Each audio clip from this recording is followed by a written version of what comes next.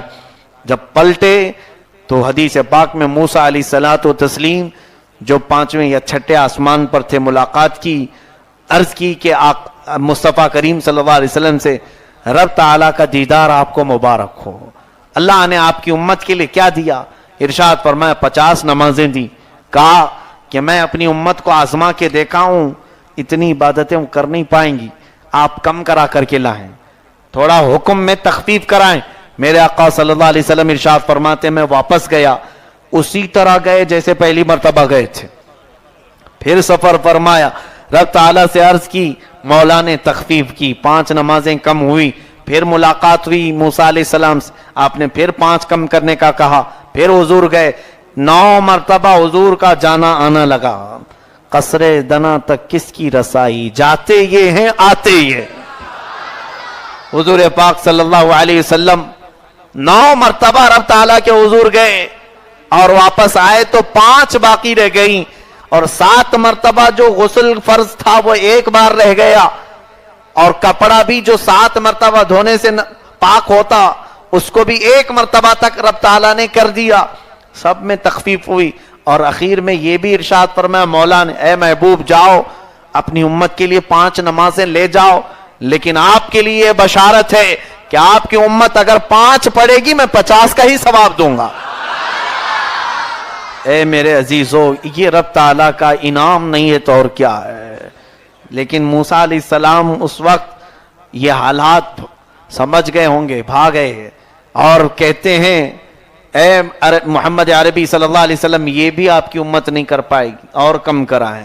میرے آقا عرض کرتے ہیں، ارشاد فرماتے ہیں، اے کلیم اللہ، اب پھر کم کرانے میں مجھے حیا آتی ہے، اس سے کم کرانے میں مجھے حیا آتی ہے۔ کیوں میرے آقا صلی اللہ علیہ وسلم نے ارشاد فرمایا؟ اس لیے کہ اس رب کی نعمتیں 24 گھنٹے ہمہ وقت کھانے پینے والا بندہ اگر 5 وقت بھی نہ کرے تو یہ حیا کی بات نہیں ہے تو اور کیا ہے؟ حیا نہیں ہے۔ لیکن ہم میں سے کتنے بے حیا ایسے موجود ہیں، کتنے بے حیا ہیں۔ رب تعالیٰ کی ہر نعمت کا خوب استعمال کرو، لیکن اس کی عبادت کی بات آئے تو 5 وقت ہم عبادت کے لیے حاضر نہیں ہوں گے۔ ہم سینہ اترا کر کے گھومتے ہیں، ہم گھمنڈ اور غرور میں محلوں میں گھومتے ہیں، ایسا لگتا ہے کہ ہمیں مرنا ہی نہیں۔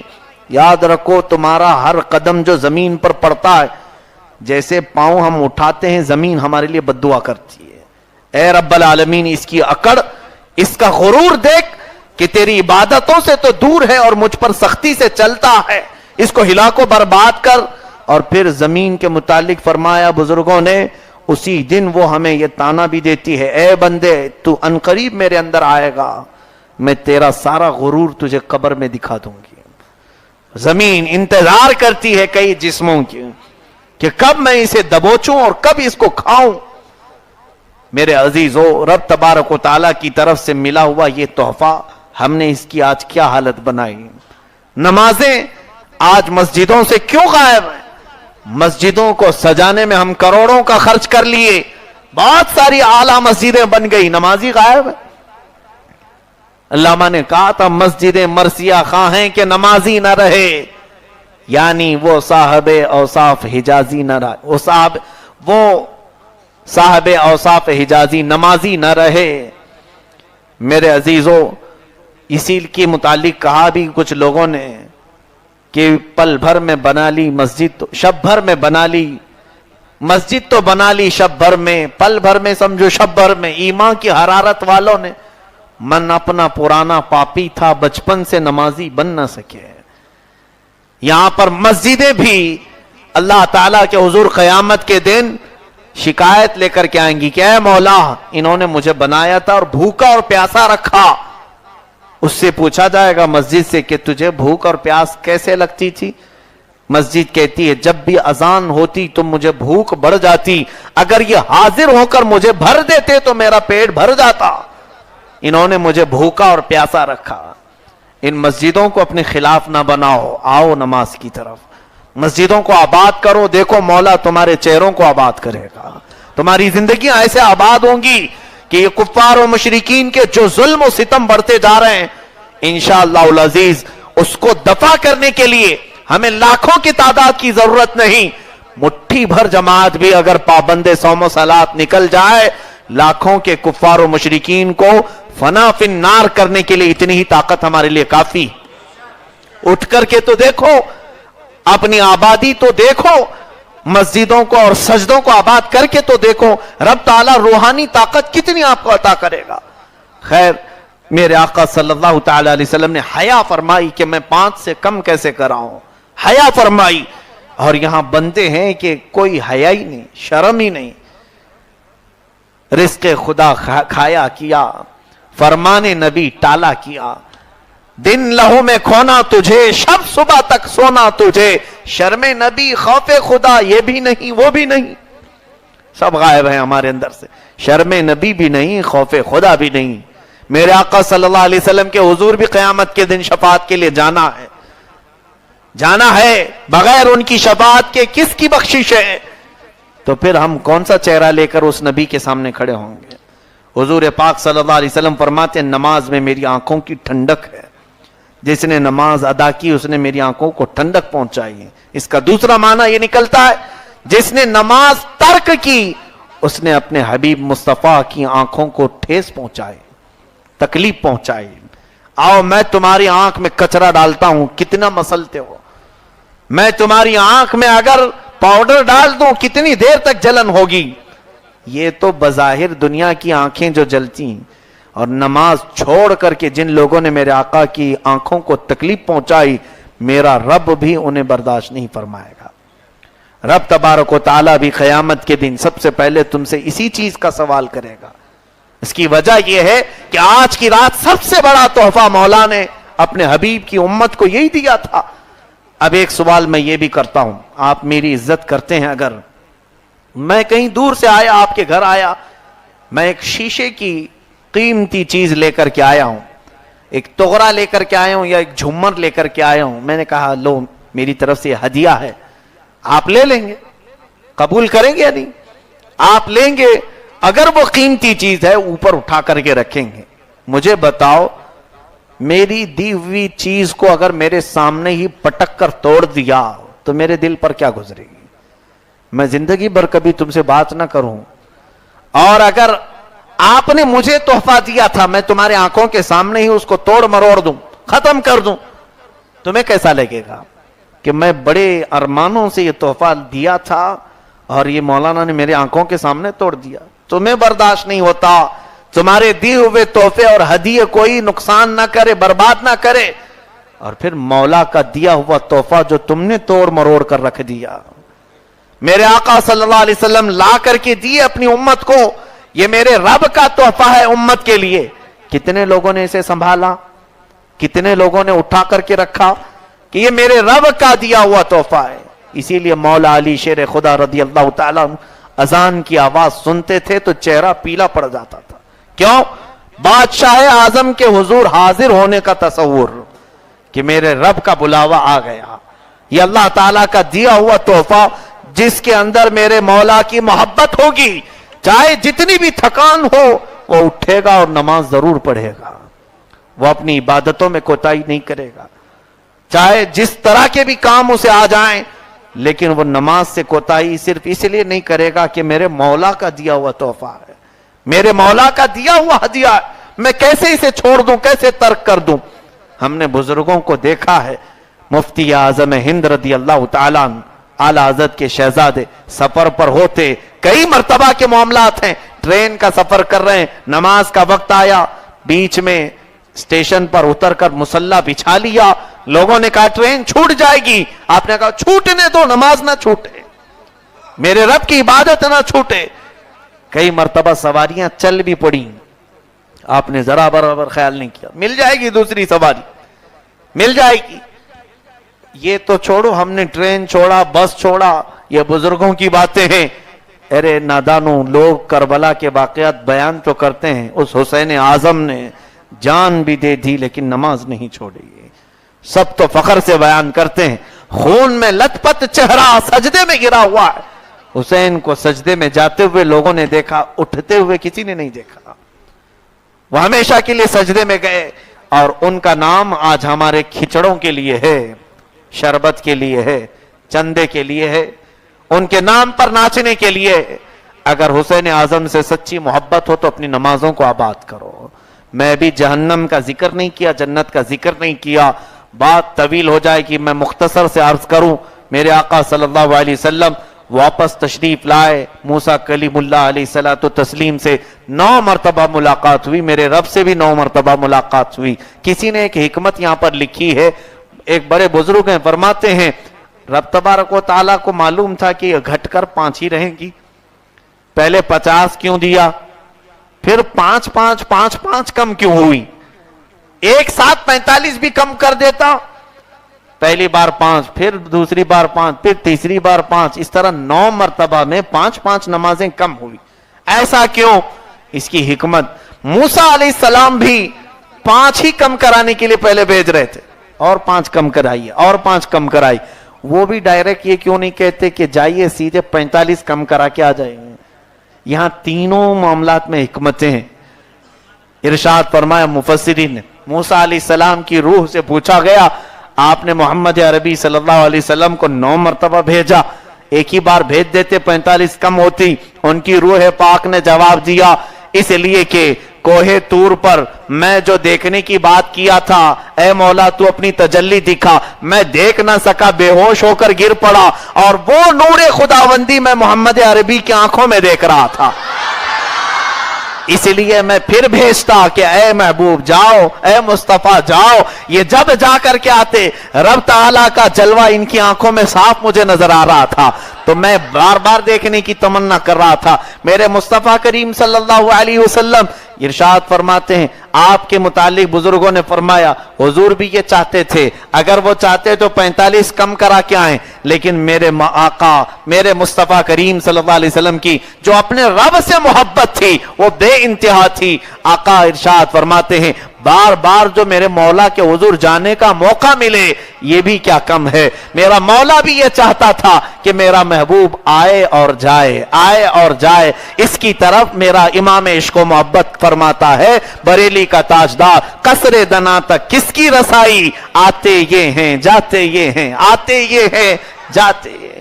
عزیزان گرامی, رسول کریم صلی اللہ علیہ وسلم تشریف لائے, واپس کس طرح سے آئے؟ آپ نے جنت بھی دیکھا, دوزخ بھی دیکھا, لوح بھی دیکھا, قلم بھی دیکھا, عرش بھی دیکھا, کرسی بھی دیکھا, جتنے رب تبارک و تعالیٰ کے عجائب قدرت ہیں سب آپ نے دیکھا, حتیٰ کہ آسمانی تمام ملائکہ کو دیکھا.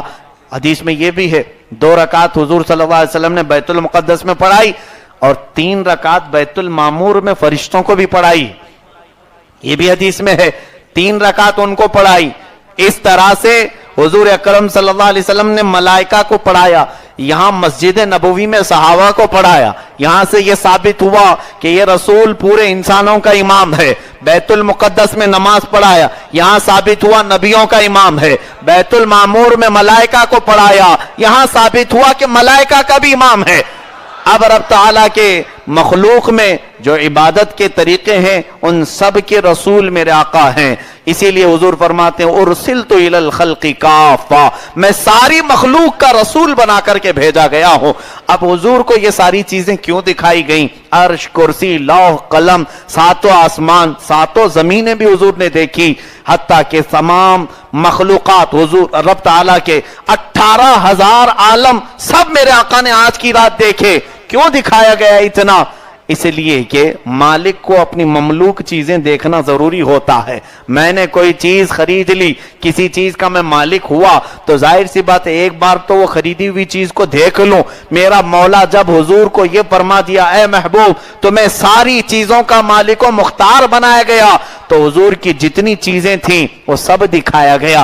اے میرے محبوب یہ آسمان بھی تمہارے ہیں, یہ زمین بھی تمہارے ہیں. اس لیے کہ میرا مولا فرماتا ہے لولاک لما خلقت الافلاک والارضین, اگر آپ کو پیدا کرنا نہ ہوتا تو نہ میں آسمانوں کو پیدا کرتا نہ زمینوں کو پیدا کرتا. اے رسول یہ دیکھو یہ سب تمہارا ہے, اس پر تمہاری حکومت جاری ہوگی نیابت کے طور پر, رب کی عطا کے طور پر.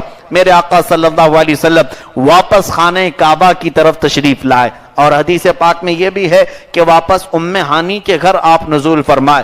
جب تشریف لائے بستر ابھی گرم تھا, بستر ابھی گرم تھا, اور آپ نے جو وضو فرمایا تھا اس لوٹے سے پانی کے قطرے ابھی ٹپک رہے تھے.